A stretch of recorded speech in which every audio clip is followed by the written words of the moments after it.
A reading from Contemporary Dude Theory, my new favorite book.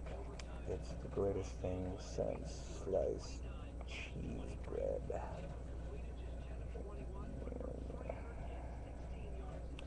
By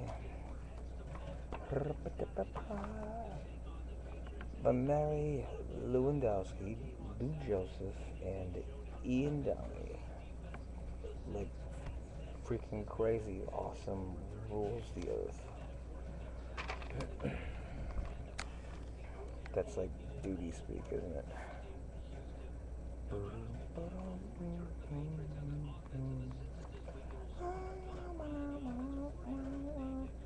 Oh my gosh. Dick resistant front, parentheses, DRF type. The conspiracy. This dude basically sees the hand of the dick in everything. It's a kind of behind the scenes vision that can get really out of control. To a certain extent, it is reasonable to attempt to understand the driving forces behind things, but if your conspiracy is using speculative judgments mixed with paranoid assumptions, things can get pretty outrageous. This obsession with hyperdickness may be a thin disguise for a personal strong dick association. Who better to understand the ways of a dick?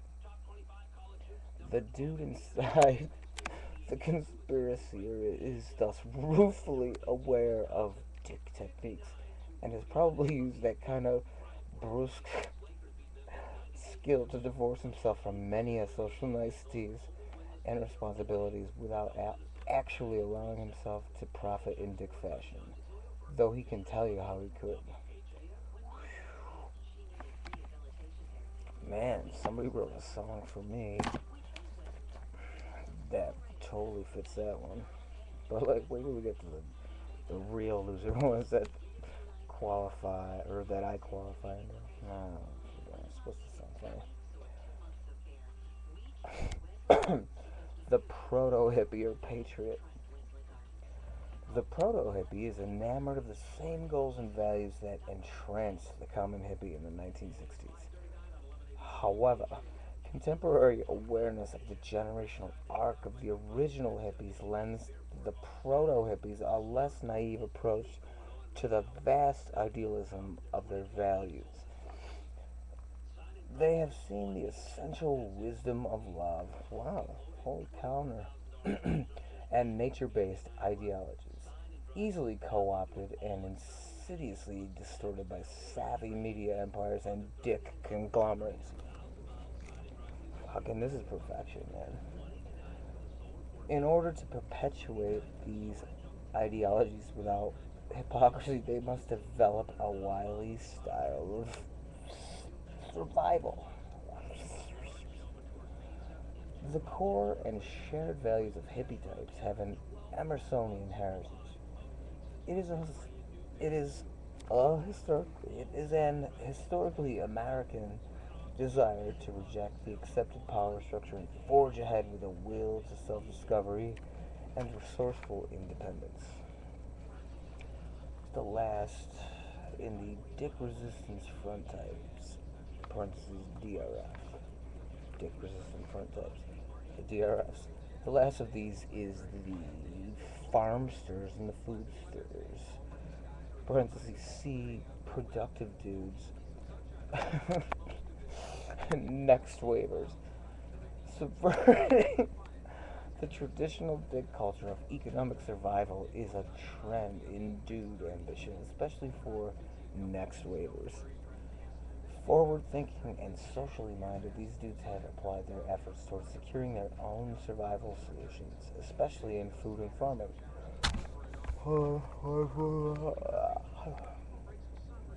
Of course, a dude can't resourcefully utilize the take home personal perks of their food service job, and any dabbler can handle a backyard garden, but the foodster has a true lifestyle commitment to this activity. Here are a few noted ways dude culture relates to food: CSA, DYI Bakery, Pizza Speakeasy, Community Garden, especially altruistic art world trend in inner cities, backyard chickens, Ooh, woofing. Fucking awesome. Next waivers. An ideal.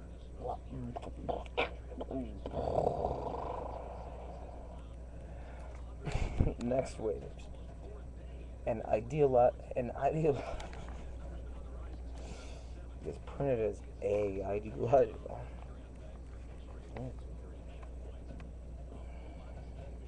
Oh, hey, if you guys don't want me to read this is great stuff. I'll take it off. Once again, this is Contemporary Dude Theory.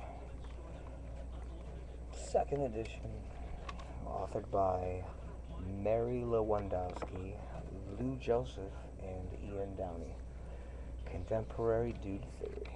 Observational hypothesis regarding dudes and dude interaction.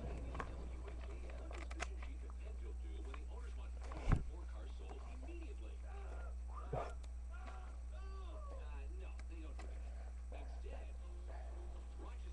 man, this is crazy. Dude types.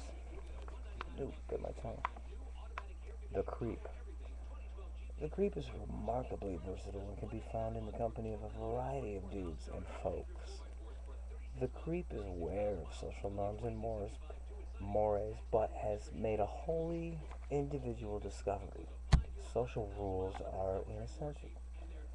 Perhaps this discovery arises from the internal acknowledgement of deviant predilections. Deviant predilections. The creep has no intention of relinquishing its predilections, but it has a sense that they should be secret from the world at large. In this way, the creep gains a heightened sense of self as outsider. The creep can be social or non-social in activity, but always has a guarded sense of its own attitudes in relation to others. This gives the creep a certain sidelong glance as it scans individuals, attempting to discern how much of its bent it can safely reveal. Conversation is given to silent pauses and deflective techniques. When unleavened by social jocularity, these irregular qualities give rise to the uneasy reaction that many associate with the creep. There are many types of outsiders to social mediums, but it is the creep who is most covertly aware of its outsider status. Perhaps there are two kinds of creeps: those brought up in an environment that directly denied some crucial predilection, and those whose predilection is deviance itself. The irregular pacing of the creep can be quite charming depending on one's degree of attachment to social norms. The creep is so named for its furtive qualities, preferring stealth and shadows, where its activities will not attract attention. The creep is a trauma victim that refuses to be defined by that trauma, though it is always an active battle. To uncover the trauma of the creep is the most rewarding relationship you can forge with him.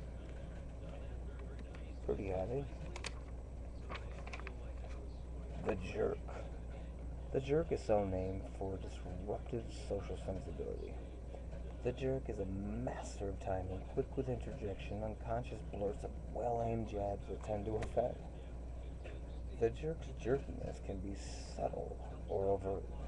All jerks have a heightened association with agitation and jerking. You might say that a jerk has an excessive amount of dudeness. That is, an excessive amount of self-definition.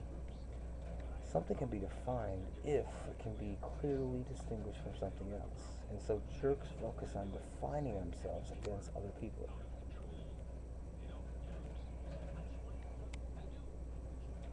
The motivation of the jerk is variable, lying somewhere between nobility and assholism. On the noble end of the spectrum, the jerk performs a valuable social role, perhaps stemming from some sort of jerk code. For example, when social conventions and unspoken rules are allowing some kind of horrible shit to happen, a jerk will be the first person to open his mouth and say something. A jerk will be the first person to open its mouth and say something. I don't. On a lesser scale, the jerk simply prevents social niceties from slipping into bland mysteries. Thusly, the jerk may come to possess a sense of righteousness. The accurate the accuracy of the righteousness being dependent upon the accuracy of the truth the jerk perceives and imposes. On the other end, the jerk is motivated. Man, my brain's going soft, maybe from no food, no sleep, no rest from the freaking, like, booze bills, ducks,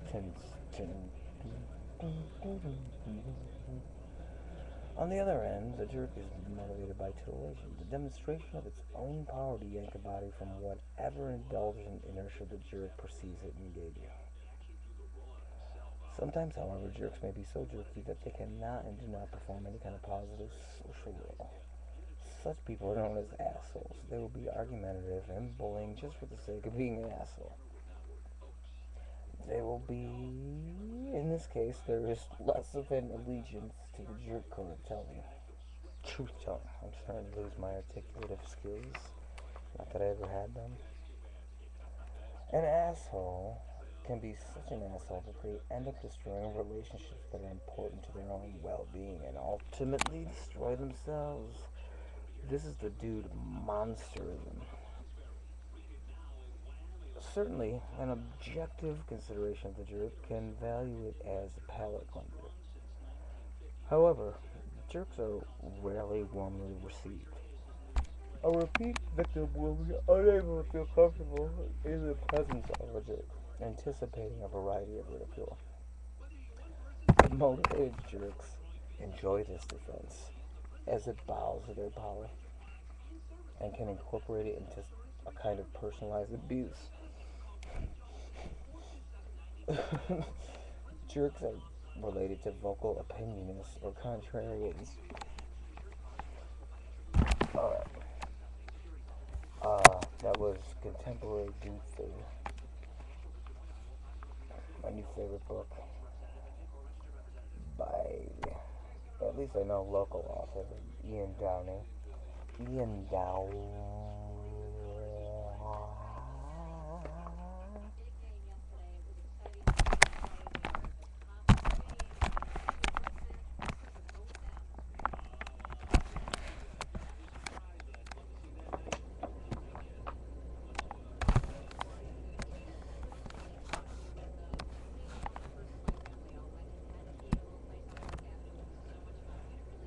I'm in this shape today. Oh.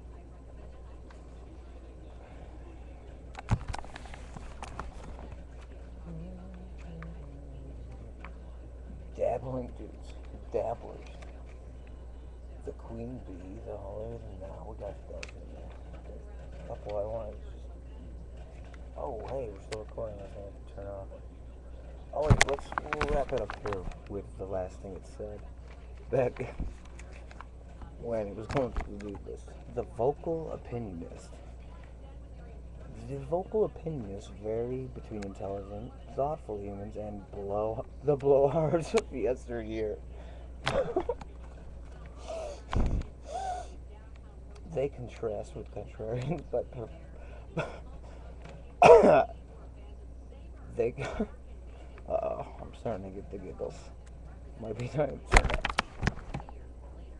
The blowhards of yesteryear.